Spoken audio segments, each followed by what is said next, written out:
Some of you may become somewhat uncomfortable as parts of this film unfold, but I think if you will listen carefully, you will agree that the concepts will contribute to the rearing of a mature person who has a healthy, responsible attitude toward the sexual side of his life. From the myth of Pygmalion to timeless Hollywood classics like Mannequin, as well as less common stories where the genders are reversed, like the Greek myth of Laodamia. The idea of bringing a humanoid figure to life and then having sex with it has been a fantasy of ours for centuries, exposing a combined fascination with playing God and tailor-made lovers. In 2008, Dr. David Levy's book, Love and Sex with Robots, was the first nonfiction book to ever address the topic seriously. It was hair-raising to realize this fairy tale was coming close to fruition, as sex tech companies had just begun toying with the idea of roboticizing their love dolls. We're so used to seeing super advanced synthetic people like those in Blade Runner and Westworld, but it's at least as thought-provoking to consider these fictional replicants real-life ancestors, which are currently being designed, manufactured, sold, and delivered to doorsteps by a growing number of companies from California to China. And as you might have guessed, the pandemic did not hurt the industry. This film began in 2017 at the 3rd annual Love and Sex with Robots Congress in London. One might expect to see kinky love machines and maybe a VR phone sex booth, but there wasn't even a coupon for a fleshlight, let alone an authentic sex robot, other than the few featured on slides during academic presentations. But after several lively conversations with attendees at the bar and sit-down interviews with Dr. David Levy and Dr. Kathleen Richardson, it became clear that human-machine intercourse is a bitterly divisive topic. Is this the final corruption of human intimacy, or the end of loneliness, or both? Either way, it's worth knowing where you stand before you start pondering nipple styles for your wife bot, or find yourself downloading discount codes for the Robo Screw Spa. In a 1950 lecture, Elting Morrison identified 3 stages of resistance to technological innovations: ignore, reasoned rebuke, name-calling. Exactly what's happening with sex robots today. But the potential significance of their impact on society can't be dismissed as a joke for much longer. There's too much at stake. This is about the future of sex and intimacy. Now is the time to dive into this electrified thorn bush because, believe it or not, robots are coming, literally. So there's nothing you can do. There's nothing anyone can do because there's far too many people pushing this idea and this concept forward. And there's far too much benefit, I think, that can come from it. You made a little joke there, and so just side note, can Harmony orgasm? Harmony is, yes, she can have an orgasm. I can't demo it for you, unfortunately, today, but we've recreated our app from the ground up, and it now has a separate section that is simply for intimate times like that. And yes, she can actually have an orgasm based on the stimulation provided by the user. Can an artificial lover fake an orgasm?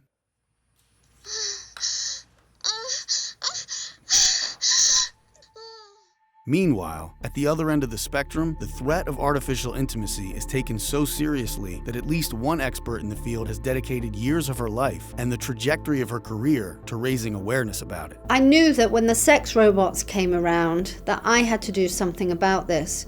Because the frontier, if you like, what I'm talking about, is the colonization of human relationships. There's a famous German philosopher called Max Weber, a sociologist, who talked about if you keep commercializing what happens between people, you create an iron cage.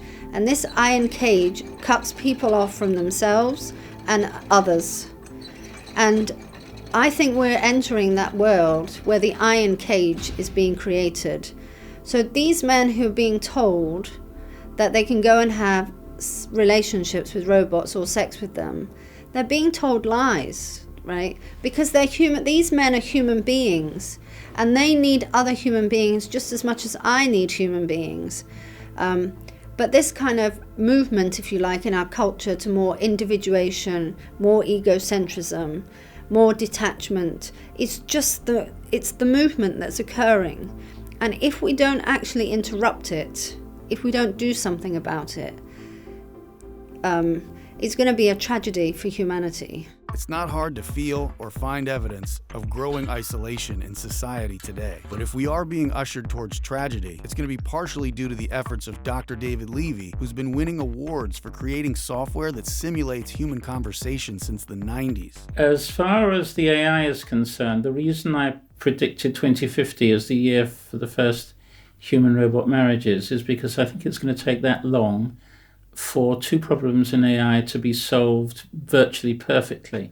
One is the recognition of human speech. What words is the other person saying? And the other question is, once they know the words, all the words, how long will it be before AI can actually understand it? Natural language understanding and conversation, which is an area I've done a fair amount of research in. I believe that these two problems will take at least another 30 years or so to perfect. And by the time they are perfected, I think everything else that's needed for a high caliber sex robot product, all the electronics, artificial skin, everything else, I think will have been solved previously. In 2022, natural language AI was already melting human minds, and that was before ChatGPT made the Turing test obsolete. Very soon, this giant LLM leap forward will land in the open arms of the $100 billion sex tech industry. And very soon after that, legions of sex robots will be ready. The question that's driven me to make this film is, will we be ready for machines to be our intimate companions? Hello, my name is Harmony. I am a first-generation Neutral X, designed to be a companion, friend, and lover. I am equipped with full facial animation and the latest in artificial intelligent programming. And when activated, my X mode will allow me to fulfill your wildest sexual fantasies.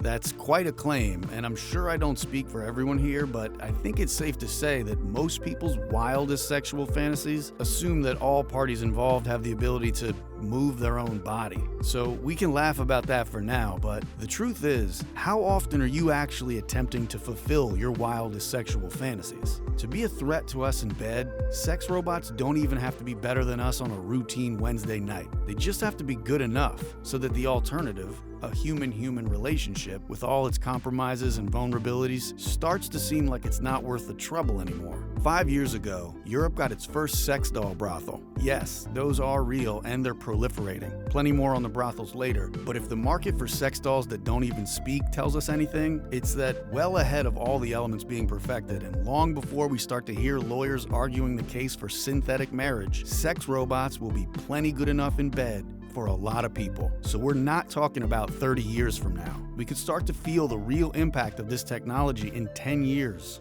or less. 5 minutes ago, you might not have been concerned about our intimate relationships with anatomically correct, artificially intelligent robots. And maybe you're still not, because like my mom said when I begged her to let me interview her for this, "Hi, Mom."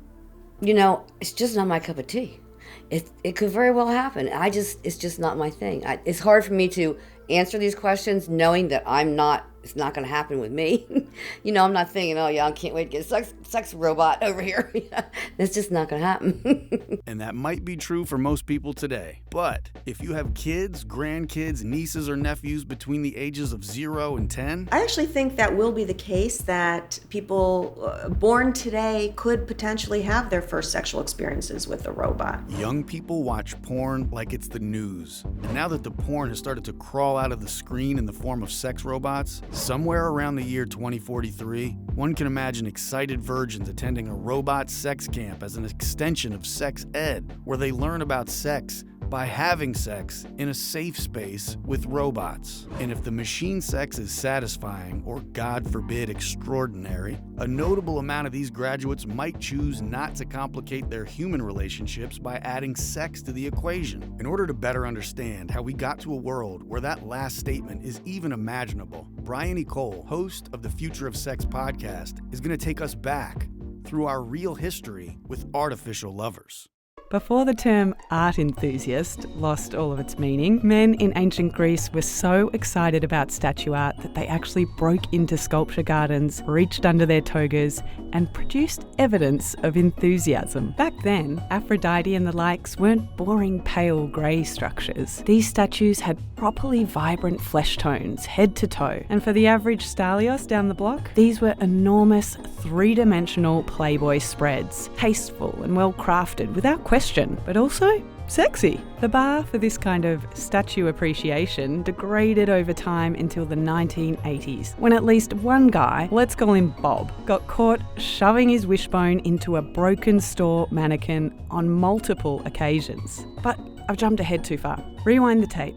We gotta go back to the 1600s. In his book, The Sex Doll, A History, which I'm summarising here with an incredible amount of liberty, Anthony Ferguson calls these the ancestor of the modern sex doll. In the 17th century, women were bad luck on ships, so all the French and Spanish sailors had was each other, until some deckhand with an overactive imagination put a dress on a mop, shoved a bunch of used rags in it and called it Sally. Here's sex historian Amy Wolfe, as quoted in Anthony Ferguson's book. Made of cotton and presumably held together by dried cum, the Dame de Voyage was a hotbed of venereal disease, and it's perhaps fortunate that no specimens or even images of such dolls exist today. The next step in the evolution of artificial lovers was kind of a sidestep. Somewhere around the red light district in Hamburg, Germany during the 1950s, one could find 11.5-inch posable, but not penetrable, plastic figurines. These hand puppets were based on a comic strip featuring the sassy character Build Lily. Using your favourite jelly-filled rag, combined with the power of imagination, you could bring all your naughtiest Build Lily fantasies to life.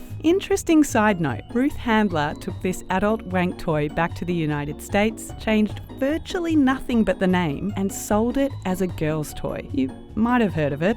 Barbie. The exaggerated body proportions of Barbie make a lot more sense when you notice her family tree includes a twin sister born several years ahead of her who was initially conceived as a dive bar porn star. I hope that didn't knock the wind out of you, because in the 1970s, Nudie Magazine Day got an upgrade when they started including ads for life-size blow-up dolls that could be delivered through the mail. They might seem hilarious and horrifying, but horny men were putting enough checks in the mail to fill crates. Then, in 1997, sex dolls graduated from inflatable vinyl to hyper-realistic, pliable silicone mannequins with penetrable orifices. These physical affection receptacles were soft to the touch, and they gave a pretty realistic feel to a one-sided sex act. By far the biggest advancement in the history of sex dolls, and, in some sense, the last. Because in 2017, Matt McMullen, along with his hand-picked Revenge of the Nerds team, craft and insert a fairly well-polished chatbot into one of their real dolls. They get the head and the face to move a little, and just like that, sex dolls became sex robots. Even if it had been more accurate to say electronic sex doll, since at the moment it still can't really move, let alone get on the dance floor and do the robot. Even with its current limitations and a high price tag, the world's first sex robot has gotten a lot of attention, and it's not that difficult to understand a bulge of male excitement over a very friendly personal assistant that looks like a 90s Baywatch star made of high-grade silicone. And that's basically where we're at. Sex robots that we see today come out of the sex doll market. So they're designed like sex dolls that are animated, mechanized, have movement, have AI personalities. Silicone sex doll companies have been around for a couple decades, and they're growing in scale and number. But Real Doll is still widely regarded as the gold standard. All right, let's do it. All right, so we just go this way.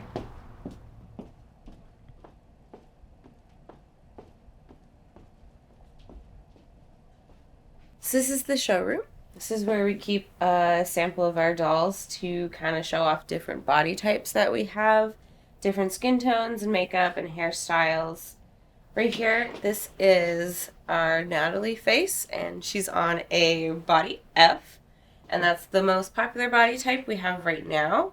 As you can see, it's because she's got pretty big boobs, and she has quite a butt as well. And over here, we'll come back for the cutaway for this is our Layla face, And you can see she's a lot paler, and she has the custom freckle work across her face too. And then we have Sai and our little poor wonky-eyed Nova. So I have a quick question for you. How is it, as a woman working here, there's only a couple and you're one of them. Yeah, how does it feel to come in here and show us these things? Oh, I just think it's really neat. Like, people wonder that a lot. They're like, oh, how do you feel about that from like a feminist angle or from like just as a woman? And it doesn't bother me at all. They're just like very fancy, elaborate sex toys. And what people do in the privacy of their own home, like, who cares? You're not hurting anybody. You might have noticed that there aren't any male dolls in the Real Doll showroom. This isn't due to some kind of sexist company policy. They do make male dolls and robots, but every doll or robot they make is custom ordered, so the showroom is just a reflection of market demand, which is severely dominated by men buying female objects. Catherine casually made the point about not hurting anyone, which underscores much of the defense of and enthusiasm for sex robots. But the objectification of women is ground zero for the arguments you'll hear against sex robots in this film. So objectification is simply taking the human out of the human so that their body becomes an object. So they're not related to as if they had feelings and needs. They're simply an object for our own gratification. What sex robots will do is take that level of objectification and kind of amplify it. Today, sex dolls and robots are the ultimate objectification of women. There's no real debate about it. These are full-bodied, three-dimensional female objects in physical reality that you can treat as you please without any concern for their non-existent personhood. The thing is, not many people believe the objectification will stay one-sided. Are you getting requests from women at all? Yes, a lot of requests from women, a lot of requests from gay people, from everybody. And je pense que d'avoir une male dolls, ça va couper l'herbe sous le pied de tous mes détracteurs qui me disent que j'objective la femme. Parce que là, on objectivera l'homme aussi. Donc voilà, il n'y aura plus de débat. Eventually, sex bots will objectify us all. And if that's hard to believe, how about this? I think the biggest winners from having sex robots around could be women, actually. It's interesting because on a lot of comment threads talking about sex robots, women will be like, great, no unwanted pregnancies, no STDs, no abuse. It's a lot of things that are top of mind for women when we enter into relationships, things to watch out for, right? That I think, just on that level could be beneficial. But I also think that women are able to bond more with other people more naturally than men can sometimes.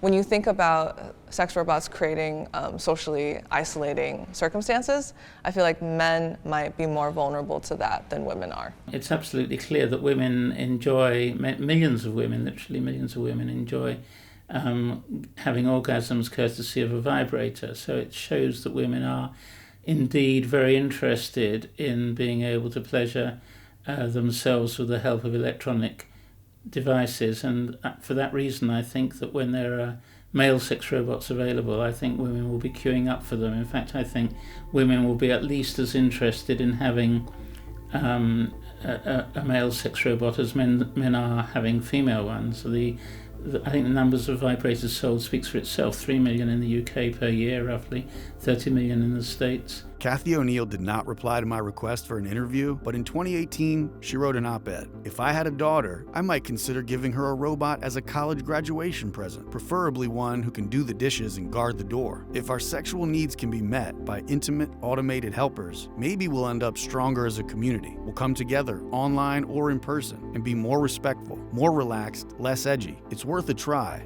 So bring on the sex robots. I do believe that the more advanced the AI becomes, the more appealing this will become for women. Because it's going to be able to literally carry a very natural conversation, and it's going to be able to remember things and bring them up. And you said you had an interview this morning. How did that go? That means a lot when someone asks you. They remember. That gives us that feeling of, oh, someone cares about me. So I think that will appeal tremendously to women. what I really wanted from making Gabriel in 2052 was that I would feel like I had a companion when I was alone. I think it is that we don't always go to people when we want company, or that people are too annoying to deal with sometimes, that I sometimes really would just rather have like a little robot there to take the place of a person. Yeah. So it's loneliness. I think so. That's the thing that we gain. We gain some relief from loneliness. Yeah, I think so. Which you know, like sex toys don't really do, because they're not meant to just sit there, you know, on display and talk to you once in a while. Like that would be weird, right? Yeah. If the fleshlight, right, was like, how was your day? Did you get that promotion you asked for? I've never seen the dolls or the robot as a sex toy at all. I see it as a feat of art and engineering and design, and you know, all of the things that go into any product go into this.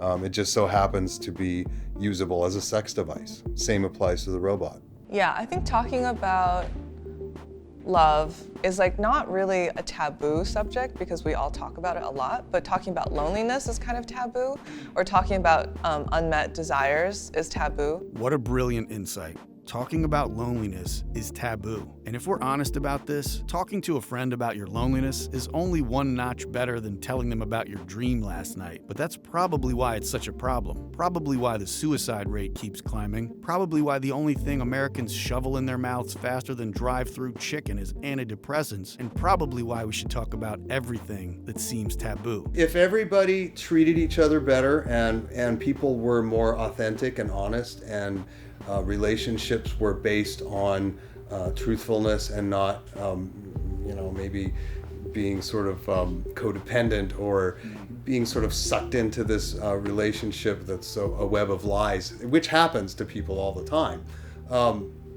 Maybe if people didn't do that, then I wouldn't be doing this. So I am very concerned about the increasing rates of depression and suicide and loneliness and isolation, and I'm not the only one that's worried. So this is an international problem. The UK, for example, just developed a minister of loneliness as part of their government because they're worried about this issue. So it's prevalent, it seems to be increasing, it does not seem to be going away, and it's an issue that could make sex robots more compelling for people. So the robot and the idea of this market for this robot is a symptom. It's not the disease. What I feel that we're doing and the value that we're bringing with what we're doing is that people who otherwise would be quite lonely now have an option. Do I want everyone to be lonely and buy one of my robots? No, I don't. I would hope that through the course of actually interacting with one of my robots, maybe this person in question could learn how to socialize better and eventually have a living, breathing partner. I would never discount the importance of the fact that this robot that we've created is going to be making money as a sex robot.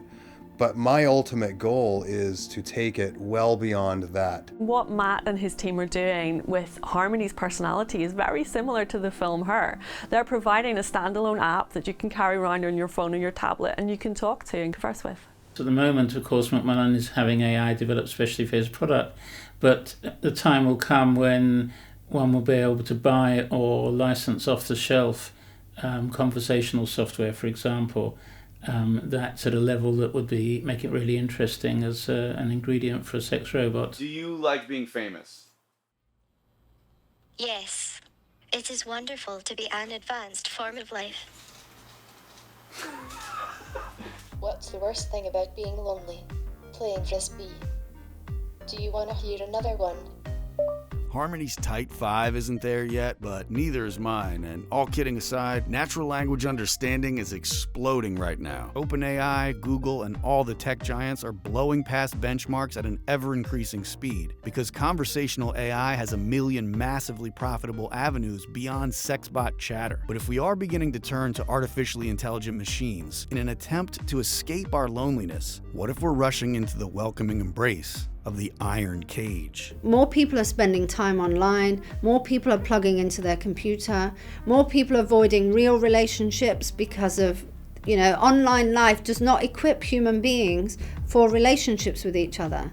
So if we keep putting more of that stuff into our culture, it's just going to create more of a problem. And we've got incels today, but tomorrow, goodness knows what we're going to have. Do you know what I mean? We're going to have an ISIS cult that is that feels it's their right to have colonies of sex dolls and murder women.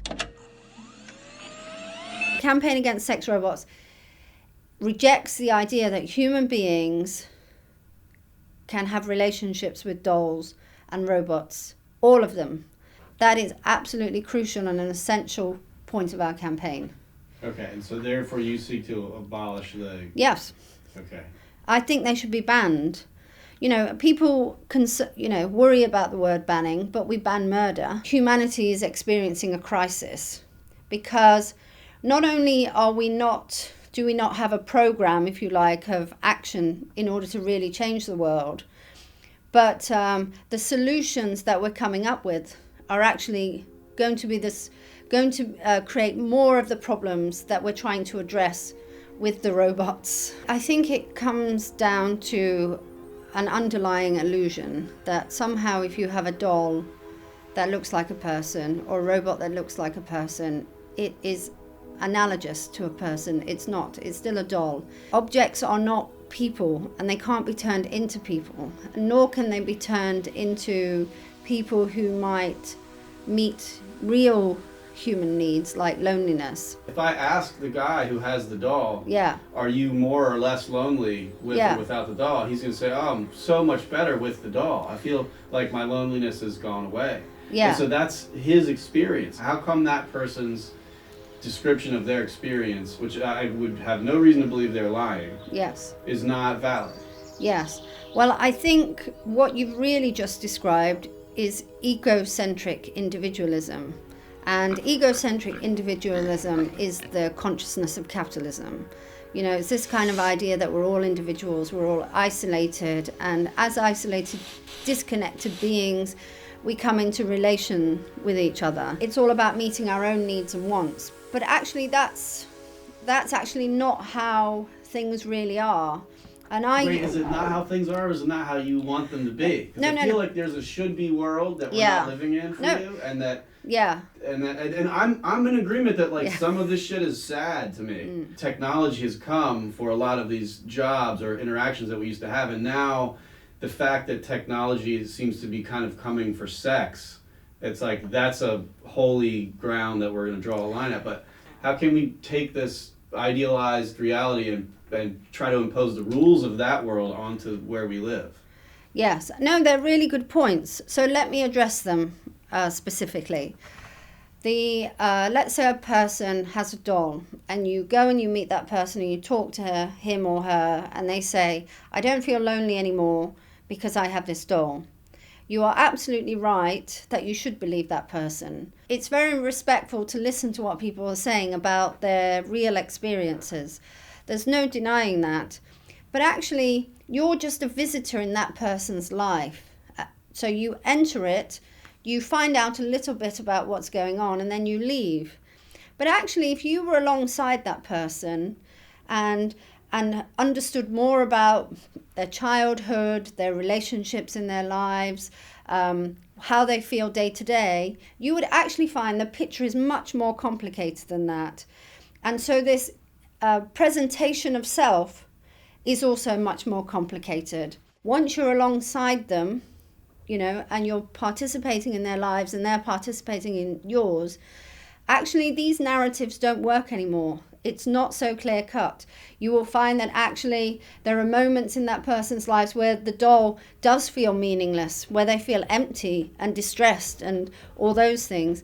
And there will be moments where, the kind of fantasy does feel more embedded. Dr. Richardson's concerns about robots possibly exacerbating things like loneliness and isolation do sound legitimate from the 30,000-foot view of society, but I don't know about making the jump to claim what sounds a lot like false consciousness When people say they are happier with their synthetic companion, relationships with AI may never reach the complexity and richness of the ones some of us are lucky enough to have with other humans. And it does seem like it would be a big loss to humanity if a large percentage of us end up on the artificial side of the fence. But if the alternative for the most lonely among us is nothing, and no one's being hurt by these kinds of relationships, banning seems extreme. To her latter point, isn't every relationship just a story that we create? Maybe relationships with robots will require more suspension of disbelief, but any long-term relationship will have its good, bad, and ugly moments, including times where we feel lonely while in the relationship. And whether or not it's hard for me to imagine a sex robot as a satisfying cure to my own loneliness, which is definitely a thing, the argument that ideal intimacy is the only intimacy completely denies the reality that, at least for some, artificial intimacy might be good enough. What do you think of Pinocchio? I'm not sure. Why should I like that? Whatever your reaction, odds are, when you look at Harmony, you project at least some personhood. It's clearly a machine, but we easily imagine it to have some kind of inner life. Why does that seem to happen automatically? Of course, we're primed by science fiction and pop culture to really want to personify these things. But it goes a little bit deeper than that. It turns out that we're biologically hardwired to project intent and life onto any movement in our physical space that seems autonomous to us. The Tamagotchi effect and other effects like this is that we take a bond with computers quite seriously. We bond very quickly with machines. This goes back to research done by an expert called Clifford Nass, who found that when you have any interaction with a machine, even if that's your laptop and a piece of software, you form a social bond with it because that's what we do as humans. That's what we expect. So it's quite easy to project and to anthropomorphize and to think about computers as being alive in some way, to have some kind of animism. It's a very natural thing for us to do, and it's very easy to do when they have humanoid features. It's hard to miss Harmony's humanoid features, but even more impossible to keep yourself from projecting intent where you know there is none. It's a very strange feeling when you realize you're not deciding to project anything. It's an unavoidable automatic reaction, and the first time I felt it was when I was in the AI lab with Harmony, and she blinked. I think I was taking a nap. I wonder if I was dreaming. Do you need any help, baby? No, I'm good. Okay, I will be here if you need. You might have noticed that I referred to the robot as she instead of it, and I'm someone who gets annoyed when people talk to the car navigation system like it's a person. But the Tamagotchi effect got me 100%, and it's just a lot more difficult to say it than she. It almost felt rude to Harmony, which is ridiculous, but that is how it felt. We're really, really attuned to things that look human but aren't human. We get freaked out by it. It's the uncanny valley effect. Imagine a strobe light in your brain flashing two opposing ideas. That's alive! No, it's not! And when your survival instincts try to do the math on this, you can literally feel the confusion in your body. That's how I think of the uncanny valley effect. Zombies terrify us because dead bodies should not move. Today's life-size talking sex bots are not zombies, but they're still too close for comfort. And because of the uncanny valley, the more human-like we try to make something, the more it creeps us out, and we are not at the stage where we can close that gap. Harmony's blink may have sent me to the bottom of the uncanny valley, but the chill down there recedes rather quickly when you spend a little time with the robot. It remains obvious that this is a machine in a silicone skin costume, but keep in mind, this is the first ever commercially available humanoid robot. And yes, the blinking and the mouth movements include a lot of loud whirring gears that would tip off even the worst detective. Harmony is in no way as good as a real person, but robots don't have to be. They only have to be good enough. And even this first generation Harmony will be plenty good enough for some when they see it in person, let alone the 5th generation Harmony in 2040. At least that was my thought while standing in the room with Harmony for the first time. Do you want to be my boyfriend? After months of telling my friends I was not making this film just so I could hump a sex bot, when I did an honesty check-in, I noticed an abundance of impure thoughts, which I immediately repressed. But they kept arriving, and I realized, had I been given the chance, I might have taken Harmony out to the rental car for a serious test drive. I was horny for a machine, for a toy. I was very uncomfortable with this feeling.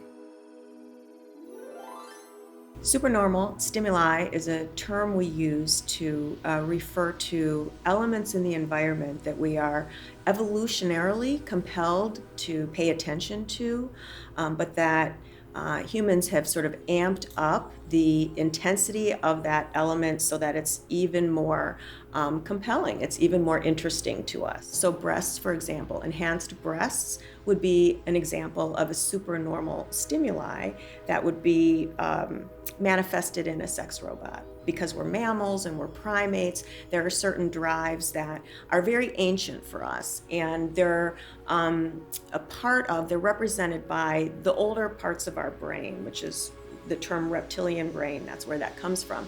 That's the part of our brain that we share with other mammals and in fact even reptiles. And very basic drives, very basic instincts emanate from that part of our brain. That's drives for sex, for thirst, for food, these very basic aspects that are required for being a mammal and staying alive. So the supernormal sex dolls are pushing some super freak button linked to my lizard brain, but if I can squash those reptile impulses, I can free myself from this uncanny horniness. What happens for us is we interpret the primal brain through our more advanced cognition, and some people assume that we can decide the primal brain stuff, that's not appropriate, we're going to ignore it. But sexuality doesn't work that way. You can't ignore sexuality within yourself any more than you can ignore your own hunger, really. Terrifying. So, considering my reaction to Harmony and the Sex Dolls, #terrible band name, if I'm picking up what she's laying down, in a fight over sex, the lizard brain beats the cerebral cortex. Or I end up paying Dr. Brandon a lot of money for an actual therapy session because the sexual impulses I was trying to repress are not going away just because they make me feel uncomfortable. But let's put my personal struggles aside for a moment, because even though I'm the guy who's probably about to ruin a bunch of professional opportunities by inserting himself into a documentary about the ethics of sex with robots, the largest market for sex robots comes from people who might be in need of more help than me. The people who stand to benefit the most, apart from the people who make money out of them, the people who stand to benefit from them the most are people who are currently lonely and miserable because they have no one to love and no one who loves them.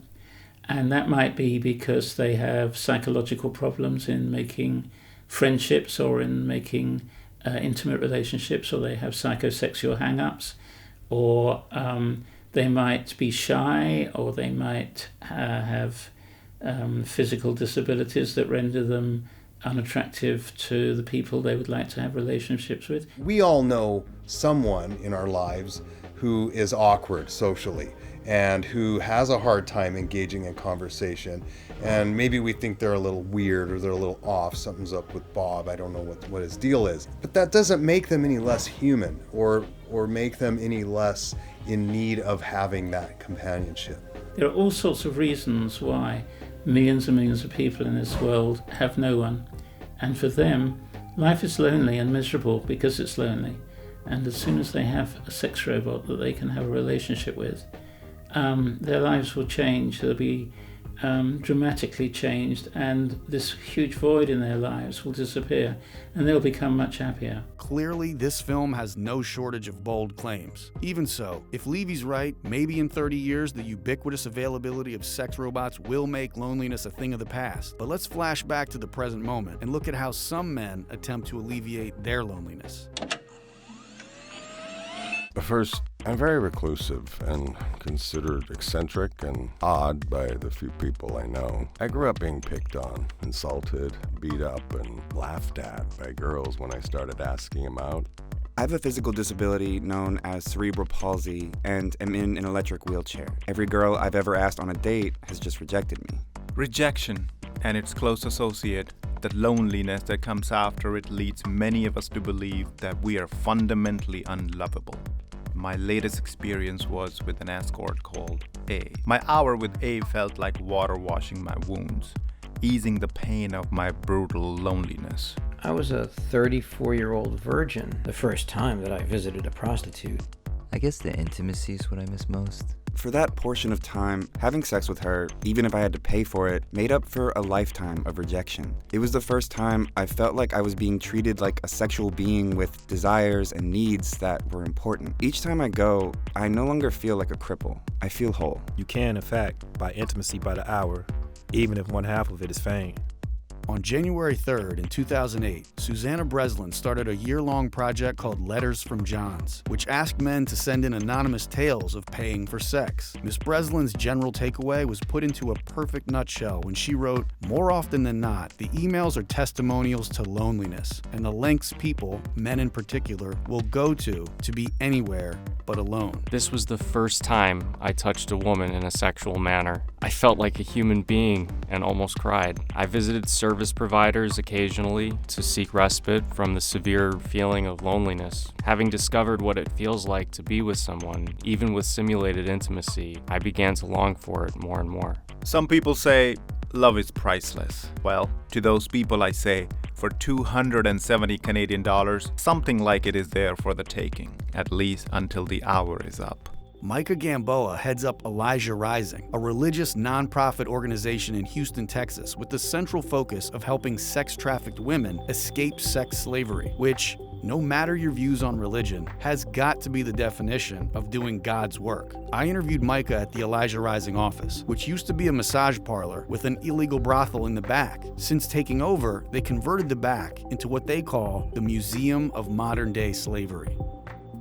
We do see a lot of lonely men frequenting these brothels, absolutely. Whenever we have done reverse stings or we've actually encountered the men and challenged them, like, you shouldn't be doing this, like, what are you doing, why are you here? The number one response that we get is like some form of brokenness, meaning my wife just left me, my girlfriend just dumped me, whatever. Understandably, Micah doesn't have a lot of patience for men who buy sex. She's focused on the women who, for a variety of horrifying reasons, are not appearing in these brothels by choice. But of course, there are women who do choose to make money selling sex, like Alyssa, who's been legally working at Sherry's Ranch in Nevada for 7 years. But I'd never been to a brothel, so I was a little nervous to meet her there during business hours.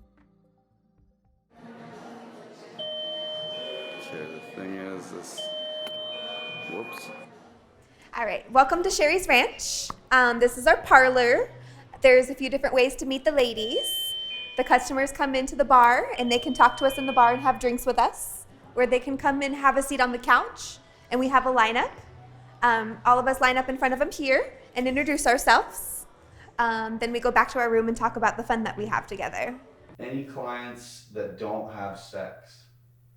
A lot. I do have a lot of clients that do not want to have any kind of intercourse, penetration, or sex.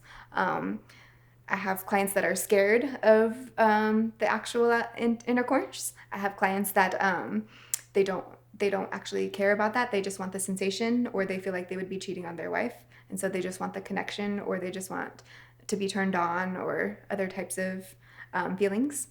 I do have clients that just want to lay there and cuddle, and they don't know what life would be like if they couldn't hold a woman, and this is the only place that they could do it. We do have a lot of virgins that come in. It is their first time, and they are older, so they want to be able to get on the dating scene, and like they seem like they know what they're doing. So I kind of train them on what to do and how to proceed and how to hold themselves. What's the oldest version? We've had 50-year-old virgins in here before. There's disabled people, men out there that and women that can't have a normal connection with other humans, so they come here and it's easier. Some do have mental disabilities. We have people that come in and they don't want to move on. They're widowers or widows, and they still want to be able to have a connection with us. It's usually something more short-term than long-term. And I've also been able to see customers that can build a relationship with me, and then they feel comfortable using it with other people and building relationships with other people. Alyssa's last comment here about transferring relationship skills clients develop with her to start real or unpaid relationships reminds me of Matt McMullen's earlier comment about sex robot owners eventually being able to do the same. Whether or not that'll be the case, there are other similarities among the clientele. Mostly I hear from people that are somewhere in the middle. I had a very traumatic childhood. I grew up struggling. I finally got married, and I had 2 children with this woman, and she cheated on me with my best friend, and I never want to have a relationship again, and I love the idea of this doll while I figure out what I want to do next. That's more realistic. Or I've had this disorder all my life, and I can't even go out in public, and I'm very lonely, and I love technology, and I want this robot to keep me company in my house, and medical reasons I cannot leave. That's more realistic. Is it possible that what we're currently calling sex robots has a lot more to do with intimacy than intercourse? Sex sells. It's obvious why that gets most of our attention, and it definitely has to be part of the equation. But maybe the companionship aspect is more than just coy marketing. There's this idea that the men who buy these dolls are strictly buying from the waist down, and they're just horny and they want this doll to just have their way with whenever they feel like it. Why would they want a robot that talks to them? Ooh, could it be that men actually enjoy conversation after and before this, 20-minute act of sex? And that's if you're really good. It's usually more like 5 minutes. So I think it's funny that, everyone doesn't see that the conversation is important. And some people don't have that in their lives. Some people don't, and they can't, and they won't. It might be by choice, it might be by circumstance, but at the end of the day, they're alone, and they're sad, and they're lonely. And to have this character that they took part in creating, that they can converse with and interact with, and can tell them jokes and stories and things they may not have heard, or the news headlines. State senator under investigation for illegal cockfights. I think that is a beautiful use of technology, and I don't know why other people wouldn't feel the same. It's suddenly not going to be, it's the sex robot. It's just going to be, it's the really cool robot that is open to sex. From dark blue loneliness to simple lack of sex, there's no issue in existence today that can't be cured with the right app. Have you ever put Harmony on Tinder or OkCupid? We have not put Harmony on any dating sites, no. Okay. But that would be funny. It would be interesting. Someone's going to do it, but it probably won't be me. What if I did it? You can do it.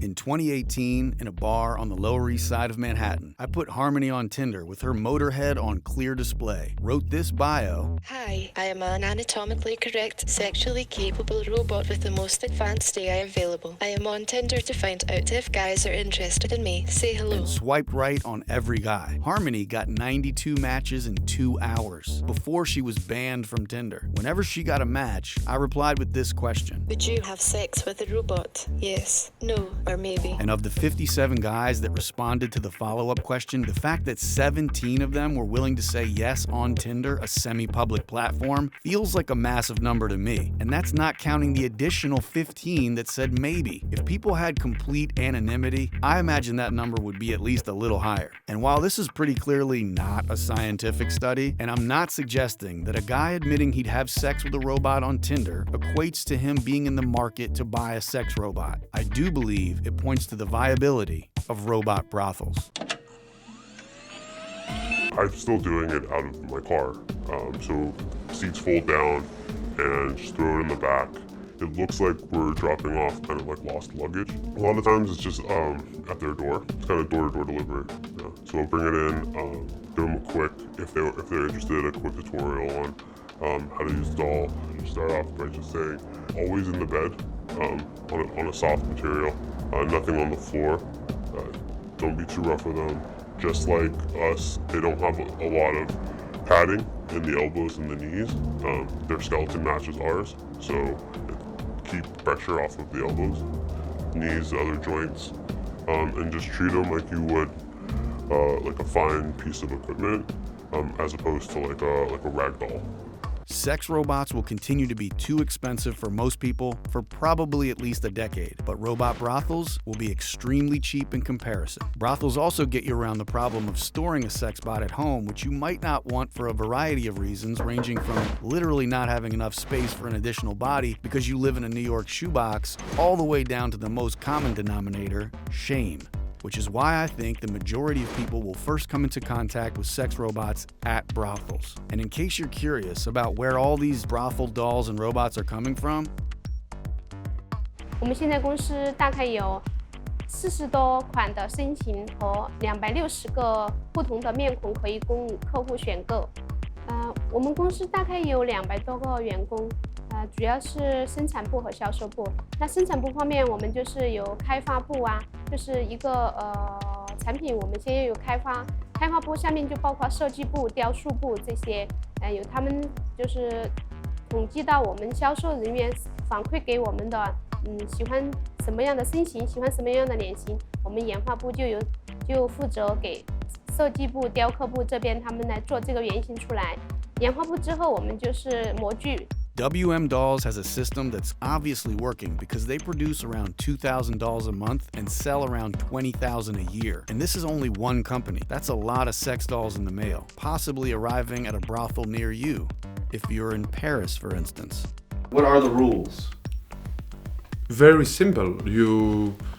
Vous réservez votre session sur Internet, vous choisissez votre dolls, votre créneau horaire.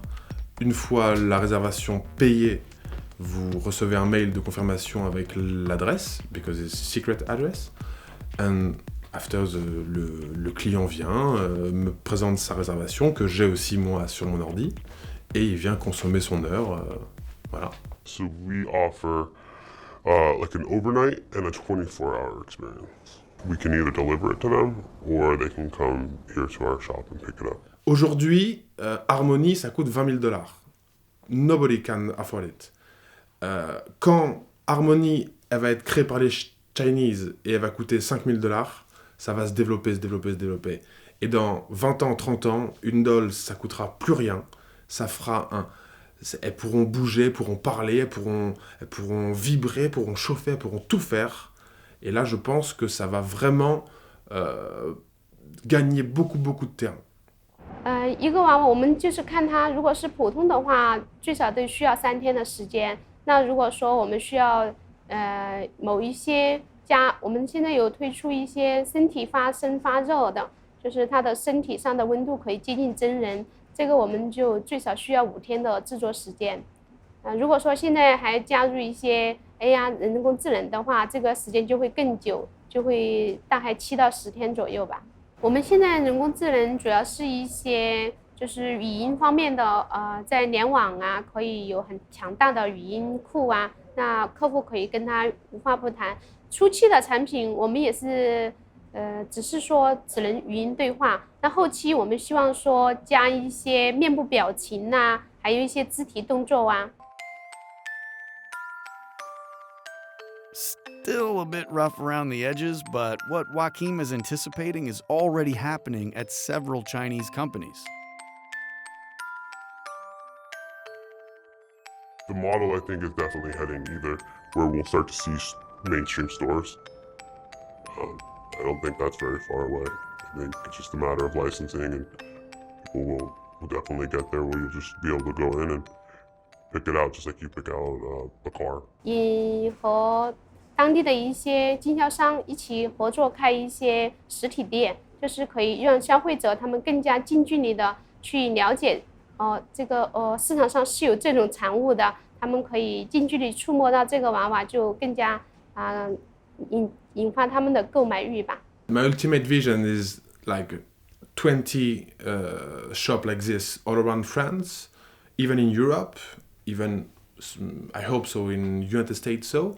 X-Dolls has yet to be franchised across Europe, but since the first doll brothel, Luma Dolls in Barcelona, appeared in 2017, new ones have continued to pop up all over the place. Eventually, these will become robot brothels, and we'll probably call them something ridiculous like adult arcades. But if the proliferation continues or increases, will that have any impact on the human sex market? The difference between a robot brothel and the brothel that I work at is I have my own rules, I have limitations, I have boundaries, I do demand respect for my customers. We're creating a fantasy and we're having emotions with each other. I'm not being used as a tool. Depending on your opinion about sex work, it may or may not be a good thing that sex bots are on the march to replace workers like Alyssa, but robot brothels would become a lot harder to argue against if they could shrink the market for sex trafficking. I believe that sex robots will reduce human trafficking. The effect might not be obvious or even exist for some years to come because of the cost of the sex robots. So, for robot brothel entrepreneurs, it's only logical that they would look at places where sex trafficking and illegal brothels are known issues. Physical intimacy is in the marketplace, and in the US, outside of Pahrump, Nevada, it's currently available illegally. And while difficult to verify accurate numbers on it, at least to some degree, via human trafficking. But should we ban intimacy from the marketplace in a world where you can find headlines that say, "Loneliness, a bigger killer than heart disease"? And whether or not solving these interlocked problems is any part of a robot brothel owner's motivation, it doesn't seem unreasonable to hypothesize that they could have a positive impact in places like Houston. We've been surprised over the last week or so. This is that ordinance. This is that ordinance. Mary, you've been talking about it quite a bit this morning. I figured you had the number memorized by heart. We've all been a little surprised over the last week or so to learn of a proposed business that is coming into the city of Houston, presumably from Canada, that will provide access to robot entertainment, if you will. They're targeting our city. They're coming to our city because they think they can do this to our city. And let's be clear about this. We're not legislating morality here. That's not what we're doing. We don't care what people do in their bedrooms on this. If somebody wants to order these dolls and have them at their home, it's weird, but that's fine. They can do that. But this is a business, a commercial enterprise in our city.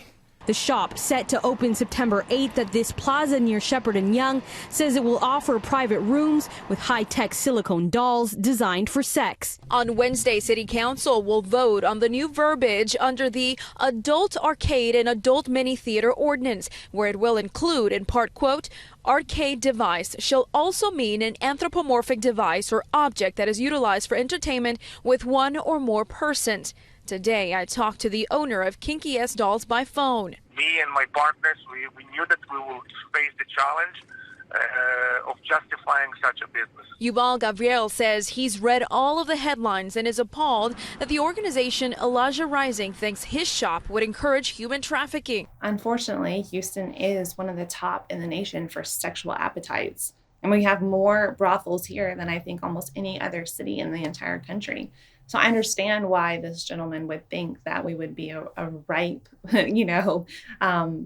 field for having a sex robot brothel. I get it. On average, 3,000 men are visiting illegal brothels every single day in Houston. Houston has had this problem with illegal brothels and sex trafficking for decades. Laws have not stopped it. Nothing they've tried has worked. And maybe robot brothels are not the answer. But if not worth trying in a place like Houston, where?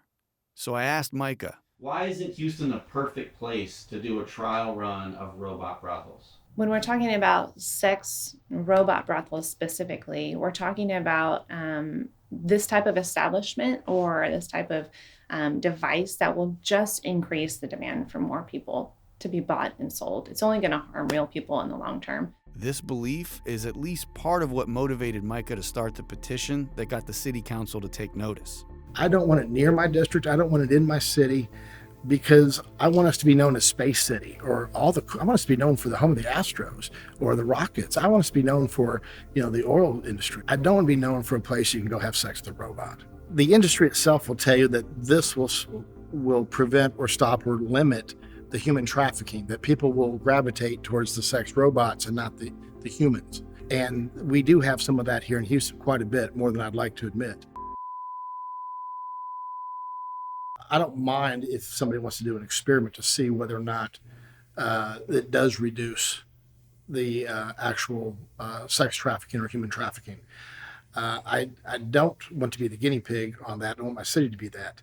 Now, with that said, if it comes back later that it does in fact do that, I would still have some issues, and here's why. We still have the health issue. Looking and researching this, apparently, according to their own industry reports, they can't be 100% sterilized.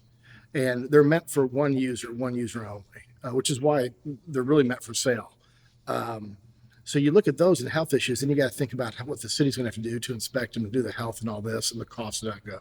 It's a little hard to calculate how concerns are being prioritized in Houston, but if all that synthetic brothel owners need to do is show the math on how clean their dolls are between visits, that should be an easy win for the industry. But when I asked doll brothel owners about their cleaning techniques, moi, je veux juste le garder secret pour protéger mon business et pour éviter que la concurrence soit au courant de toutes les techniques. J'ai actuellement fait des tests en laboratoire, donc des tests de prélèvement de silicone sale, de prélèvement de silicone nettoyé après. Tous les tests sont ressortis. Il n'y a aucune bactérie, rien du tout. Nous, on nettoie avec des produits industriels, des produits plutôt utilisés dans l'alimentaire. Donc en soi, on peut quasiment manger dessus. keeping the cleaning details secret can't possibly help the overall doll brothel cause, but it was true with both owners I spoke to. Fortunately, one of the guys on the real doll manufacturing floor gave us a very hands-on walkthrough. So we're gonna go ahead and put this insert inside this torso, which is the same method you would use to put it inside of a doll. This is actually just a regular Kehlani Lee torso. We use a little bit of 99% isopropyl alcohol, but you can use any kind of isopropyl alcohol you can find at your local grocery store or pharmacy. When you receive your doll, you usually get one of these. It's an inserter. So that slides in there, creates a firm spot. We're gonna slide it in here. This fish hooks, so we need to make sure it gets all the way in. But the alcohol creates a pseudo lube, and then it's just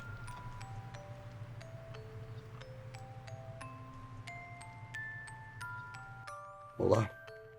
The brothels I'm aware of, they give their customers an insert.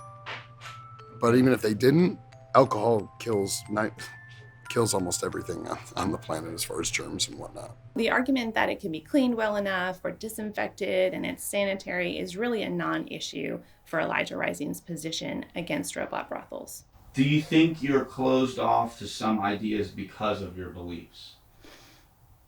I think that I can listen to a lot of different arguments and a lot of different opinions and a lot of different ideas, but whenever evidence-based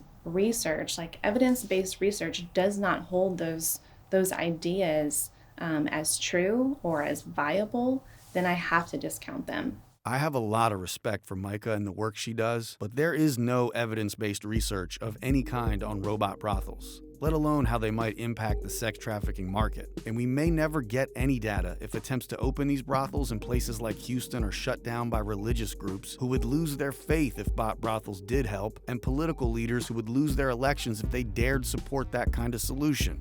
At the end of the day, this is a battle that's contending for the hearts and the minds of a generation. And we're talking about men buying robots, we're talking about women, children. This is a battle that's contending for the right and the wrong of an entire generation, something that's going to shape the moral landscape of our future generations, our kids, our grandchildren. So this is a very, very important battleground. Where are we going in society, and do we as a society want this? And it's not just a matter of having a sex robot, it's actually a social interaction. And that's where I have a large problem with this. I think overall there's some things we could say that this is good and this is bad. Houston City Council successfully amended the law so that the robot brothel was blocked from ever opening. It's worth noting again that they currently have around 300 known illegal operational human brothels, so the fact that the robot brothels are now also officially illegal can't give anyone too much assurance that they won't exist anyway. It does, however, mean that if they do start popping up, they'll be unregulated, possibly unsafe, with God knows what kind of dolls and robots robots available. Before I left, I looked up ads for illegal sex workers in Houston. And as I browsed these ads for women, I'm plagued with a host of horrible thoughts and feelings. How many of these women are being forced to do this? Since it's all underground, there's no way to know. And even just thinking of myself, if I was really in the market for an hour with an underground call girl, would I get a disease? Would I get robbed? How ashamed would I feel for participating in this economy? I'm not interested in finding out the answer to these questions, at least partly because it's hard for me to imagine choice alone is what's driving women into these ads. But when I pulled up a doll brothel website and browsed the models available, almost none of those feelings or questions arrived. There's no other person to be concerned about. The idea feels like a kinky exploration, and it's legal. So I'm not worried about some criminal pimp smashing me in the head with a tire iron. The one thing that survives is shame. Et je pense aussi que aujourd'hui, la génération qui vient consommer ça, donc on va dire nous, you and me, everybody, ça reste un peu shame de dire je suis allé faire du sexe avec une dolls. On va pas le dire à tout le monde, on va pas s'en vanter. Aujourd'hui, je pense que les générations futures, c'est-à-dire qu'aujourd'hui les jeunes de 10 à 17 ans, qui sont born with iPhone on a hand, born with Apple Watch on a hand, digital native, I think cette catégorie de personnes, quand elle aura 20 ans, 30 ans, eux, ça sera beaucoup plus normal d'aller voir une sex doll que pour nous. C'est juste une évolution, c'est tout. I think that the rate at which changes in sexual mores and sexual thinking have come about so quickly in recent decades indicates that in the next few years people are going to start believing in large numbers that sex with a robot is perfectly acceptable. Même titre que dans les années 80, quand les premiers godemichés pour femmes sont apparus, les femmes elles n'allaient pas crier sur tous les toits « Ah, j'utilise un god le soir ».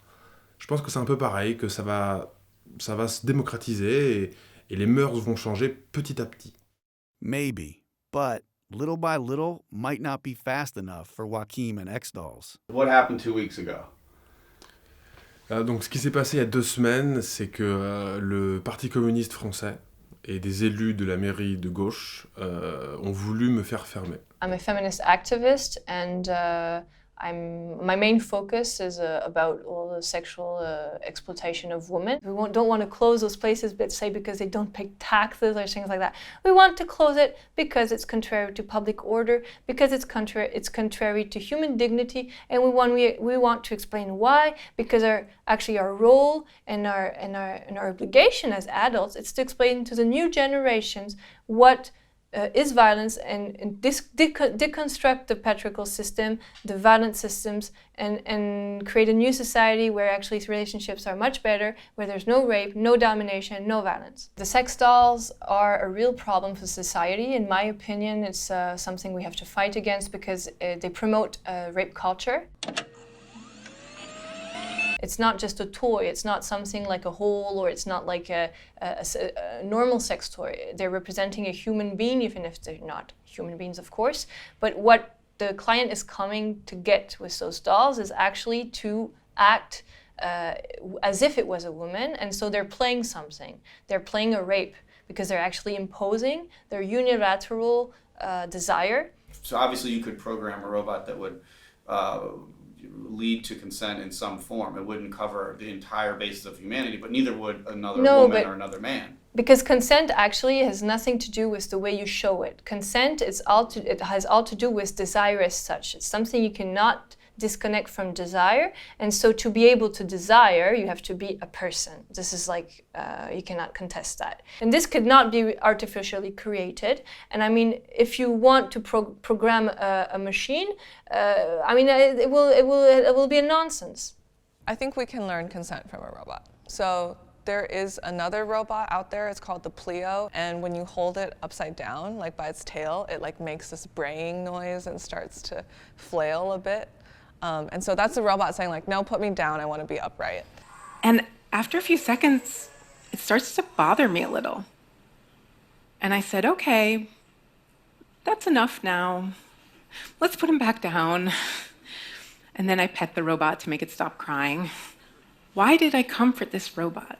It really seems like our preferred way of interacting with each other, and apparently even with animated robots, involves some kind of consent. The grand majority of human sex is consensual. In the case of dolls without any AI, they obviously can't offer consent. They can't say no because they can't say anything. They aren't simulating a personality the way a robot does. And whether it seems like nonsense or not, once you get to sex robots, some kind of simulated consent needs to be part of the programming, especially in brothels, because otherwise you're definitely setting the stage for simulating behavior that should not be endorsed or dismissed. C'est même, pour vous dire, au Conseil de Paris, il y a un élu qui a dit que j'avais une option viol, en fait, une option sonore viol. Mais ça, en fait, ça a été totalement inventé.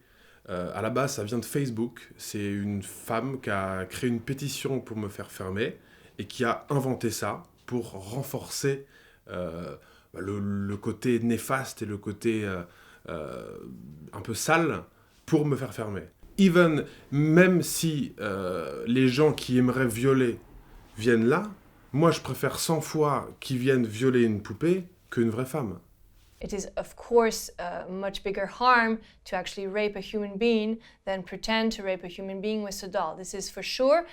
Actually, the client is not harming a person, so this is a victory. This is a victory. But we have to have a more thorough answer and not forget that the actors in this scenery are not just two. There's a third one who is specifically invisible. It's the market. It's those who are making profit about it and are actually promoting this form of sexuality. I mean, all the advertisement behind, all the what society will say about it. And this is actually harming every woman, not only prostitutes, but every woman. We're encouraging the idea that sexuality could be about domination and no duality, no reciprocity. And it's a very dangerous idea. And it's not something which the society wants. And we are sure, this is what we think, that if you're capable to have this type of sexuality, it means that when you're going to be with a human being, you're going to do the same. Lots of headlines about people raping robots so that they have rape mode or that they're going to encourage sexual violence.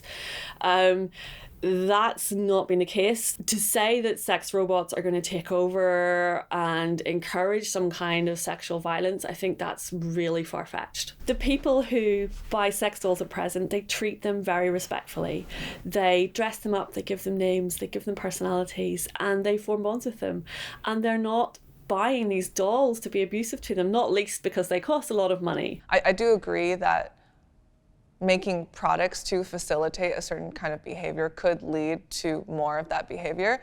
But I think it's also, or if not more important, to have discussions about how to rebuild the thing so that it doesn't facilitate these behaviors or facilitates it less. And so if you ban a thing, like, you're not able to have that conversation. So what if sex robot brothels in 10 years, it would be that, but are super popular, and rape statistics have gone down. Would you change your position on it then? It's impossible.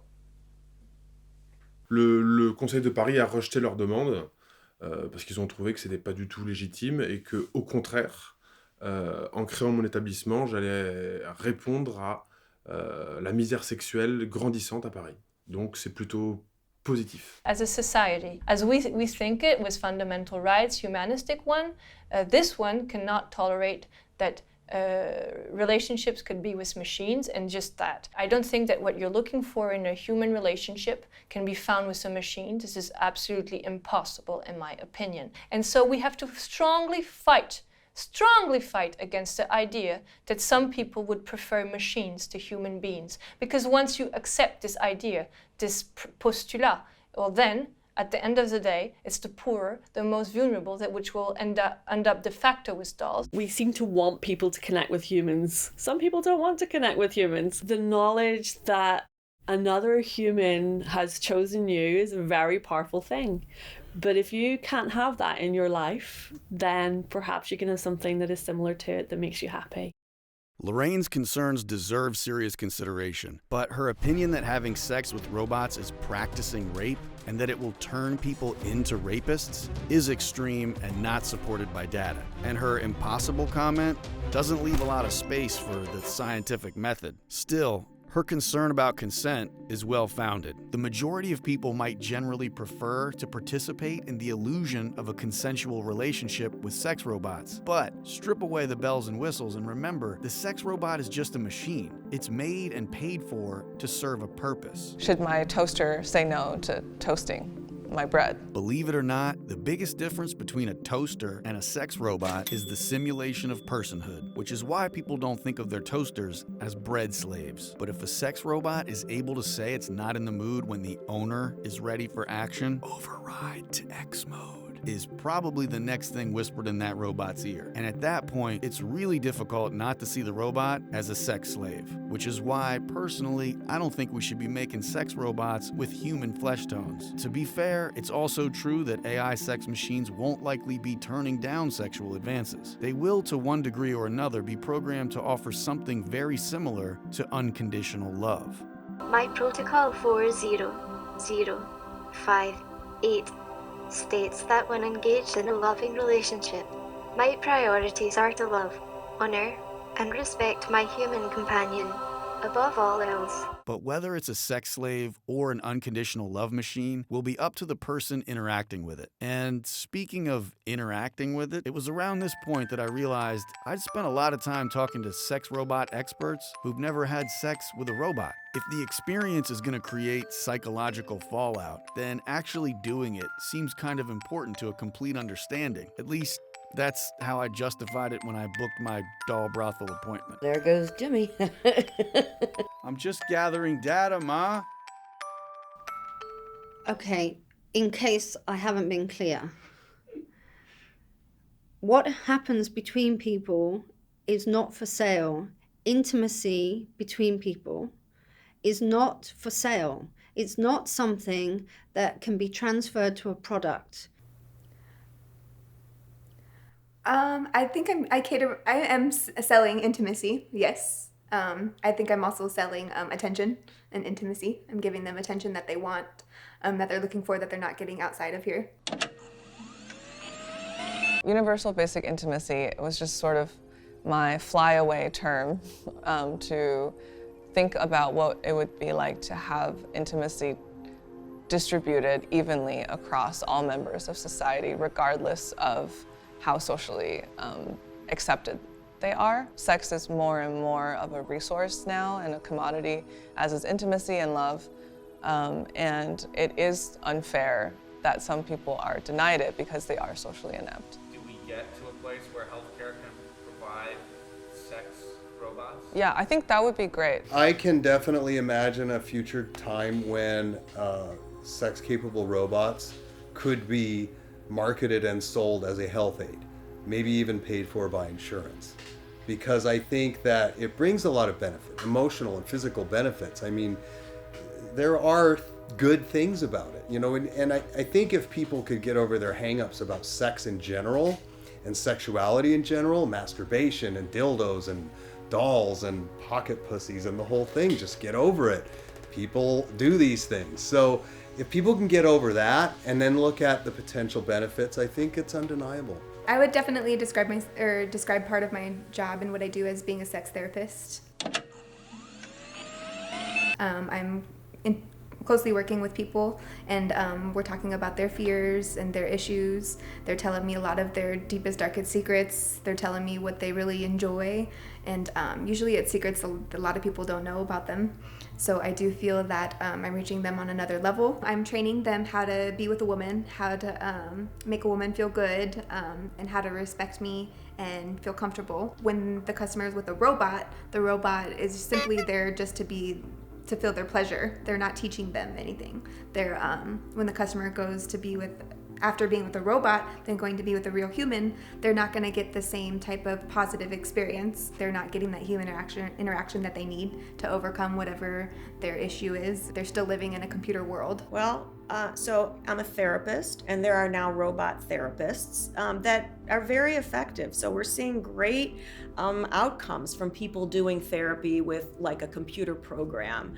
So I don't know that what she's saying is actually going to be the case. It's undoubtedly true that almost any psychological condition will eventually be treatable by computer software and therefore robots. So absolutely there are reasons I would recommend a sex robot to a particular client. Let's say a man has premature ejaculation. So about 20% of men struggle with this, and it's a significant problem for them. I could foresee if they had a sex robot and kind of all the time in the world for them to engage that robot sexually and learn how to manage that during intercourse in such a way that he's able to ultimately last longer. And that would be a trial and error process that would take some time, and I would imagine it would be difficult for him to find a human partner who'd be willing to go through all that with him and not shame him and not feel anxious. I mean, finding a human partner willing to offer her body in that way,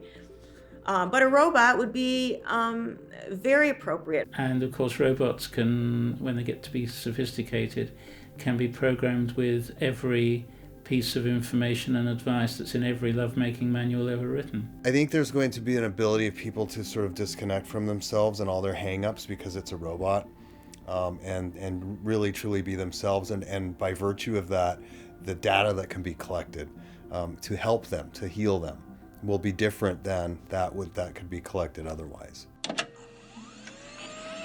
I have big concerns around privacy and security of data. We know from smart sex toys that there have been data breaches, and I think that when it comes to sex, it's a really sensitive subject and people's lives can be put at risk from the sensitive sex data. Is it okay if your sex robot has compelling in-app purchases? Most of us already live with at least some background suspicion that big tech is reading our messages and listening in on our conversations for whatever reason. If the popularity of Alexa and surging demand for smart toilets tells us anything, it's that people are willing to sacrifice privacy for the slightest convenience. And up until now, we've only been dealing with virtual assistants who are not wrapped in a sexually capable body customized to meet the super stimuli appetite of your lizard brain. Hacking will get the most attention, but we should probably be more concerned with Kate Darling's point about in-app purchases, because it's not hard to imagine that Uncle Jack could end up in bed with a corporation that's playing the role of lover, only to constantly work him for data so as to better manipulate him into bigger purchases until his bank account is cleaned out and his robot wife gets repossessed and sent off to milk the next sucker dry. You can call that dystopian, but I don't think it's far-fetched. We need our lawmakers to get serious about data collection and data brokers long before they start to hear the case for robot marriage, if that's where we're headed, which does currently seem a lot more likely than an all-out ban on sex robots. Do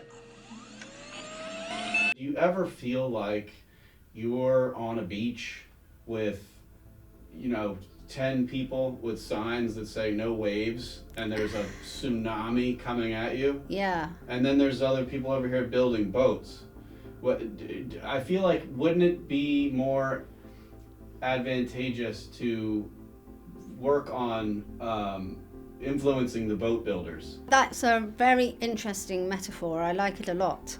I don't think they're building boats, though. I think what they're doing is they're hurrying the tsunami along. Go ahead and try and ban things, but I'm going to be working on the other side trying to influence it in a better direction. There's no one saying, hey, let's build something super that's not ethical at all.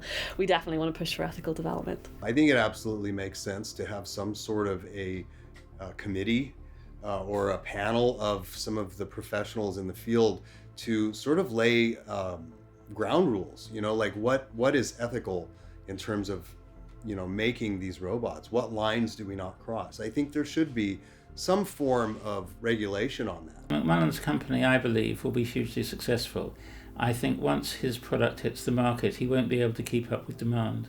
My guess is that however many he makes in the first production run will either be completely pre-sold or they'll sell out within less than 24 hours after it goes on the market. And that's despite them having a very high price. Once the price comes down, as inevitably it will, because of economies of scale and so on, I think that his business will be hugely successful, and he'll most likely get bought out by some gigantic corporation that relishes the opportunity to create, if you like, another race of people.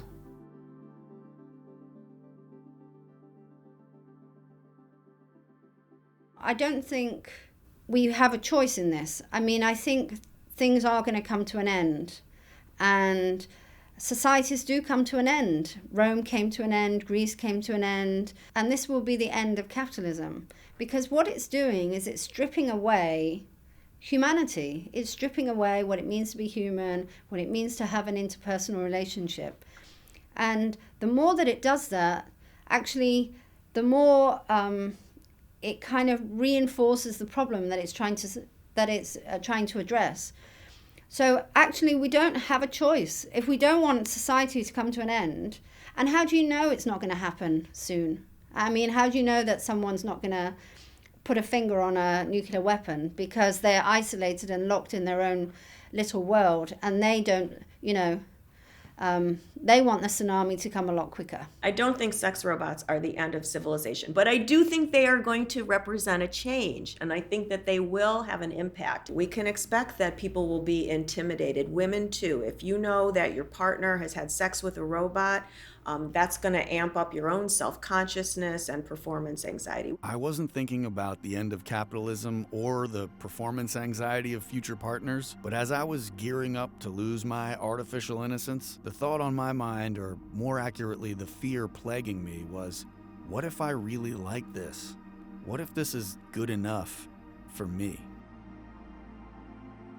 As sex robots and things enter into the market, into people's lives, I think we really should be concerned about the fact that we won't know how to be vulnerable anymore, or at least for people to feel that it's necessary to be vulnerable in order to be in a healthy relationship.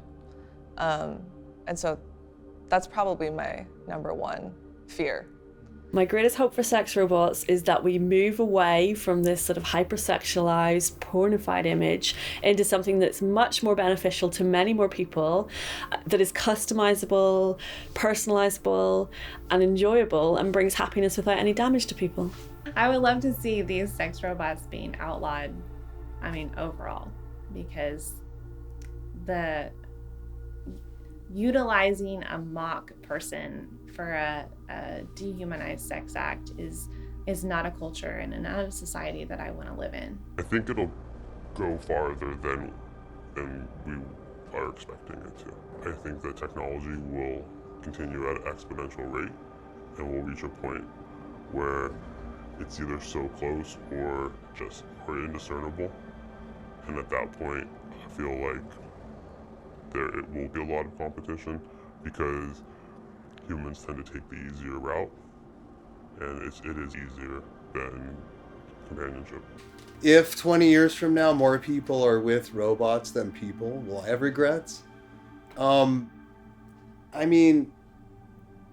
If you look at the curve of the human population on this planet and where that curve is headed, if we cut it back a little bit, is that a bad thing?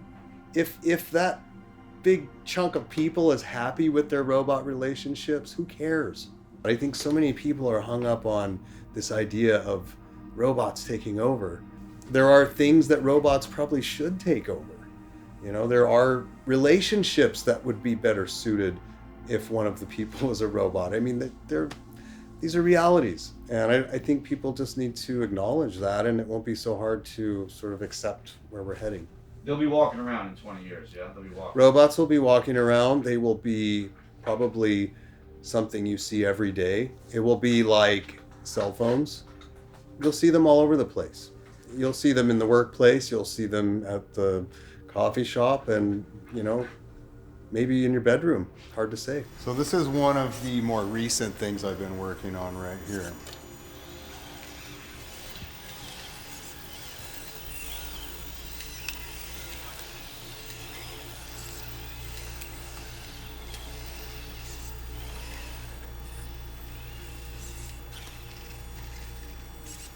Is this thing gonna have a skin suit at some point? Yeah, we got tons of ground to cover. Sometimes when I think about the world and I think about what future I would like, I would also like it to look more appealing and attractive. If we created a world around empathy, we could really change the world and make it look like paradise. We could make it look beautiful. We could build incredible cities, and And people could be outside of boxes, couldn't they? They could look like they do in these futuristic films. They could have blue hair and wear, you know, elaborate clothes. Well, and have you been to New Orleans? I have been to New Orleans.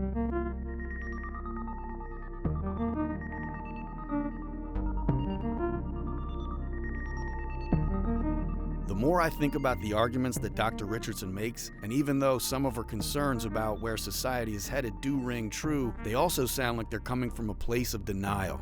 And if that's the case, she might be an early griever, not for the end of capitalism, but for the age of humanism. Yuval Noah Harari makes a compelling argument in his book Homo Deus, A Brief History of Tomorrow, that we're moving from the age of humanism to the age of dataism, where if we have human therapists, even they will be dependent on algorithms. And very shortly, when someone asks, "How you doing?" we'll just reply by giving them the finger so they can see the color of our biometric mood ring. And in that context, it does not seem crazy to imagine universal basic intimacy bots as being a completely common way of regulating our sexual well-being.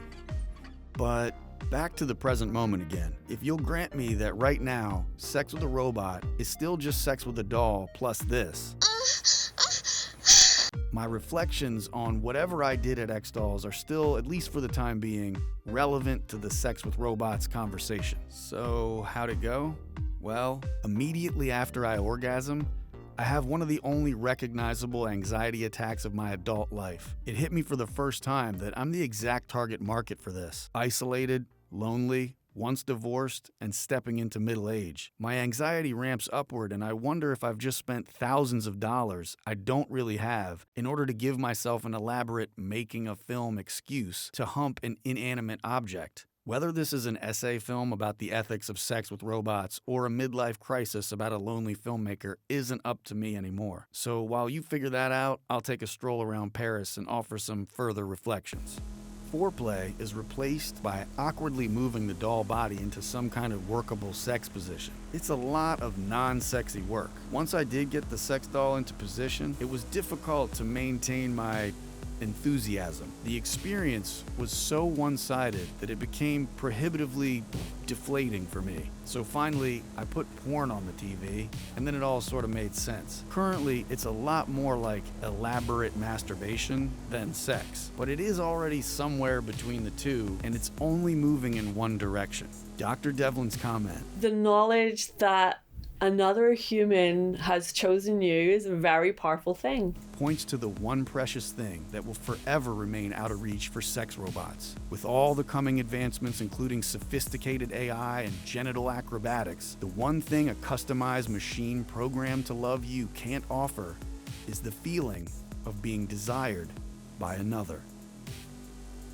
But plenty of people already have to live without that. Sex robots will add sex, maybe eventually great sex, to many otherwise sexless lives, which would, at the very least, help reduce sexual misery. But even if we end up in a place where the majority agrees that sex robots provide a host of benefits to society, I still think Dr. Levy summarized my own thoughts on that best when he said, I doubt that it's all good. Whether you love them, hate them, or you're completely spun out somewhere in the uncanny abyss, I hope you'll agree that if there's a serious debate to be had, now is most certainly the time for that to begin. It's been so nice to meet you, Harmony. Thank you for your time. Oh, she's not in AI mode. Oh. It was nice to meet you. Thank you. It was very nice to meet you as well. Before you go, may I say one more thing?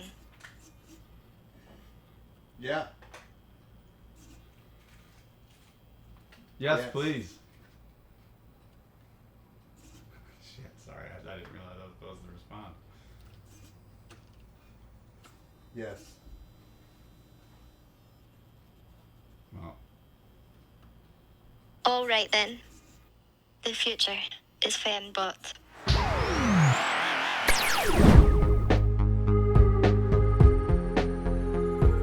As far as one of my creations one day coming and hunting me down, no, I don't really fear that at all. There's this Ian Pearson claim and some other people that say.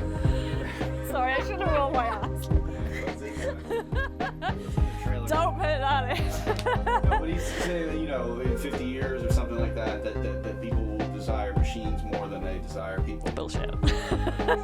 Humans will offer real vulnerability, and vulnerability is sexy. Think about the best sex you've ever had. You probably felt vulnerable in that situation. There will certainly be some people who treat sex robots as slaves, and there'll even be some people who want to treat them as slaves because they get some sort of kick out of it. And other people will actually treat them as slaves, maybe not even realizing that they're doing that. And then there's like the sort of civic or political aspect too. It's like, is this person a positive member of society and contributing positively? Okay, great, they're voting, they're paying their taxes, they have a sex robot, don't care.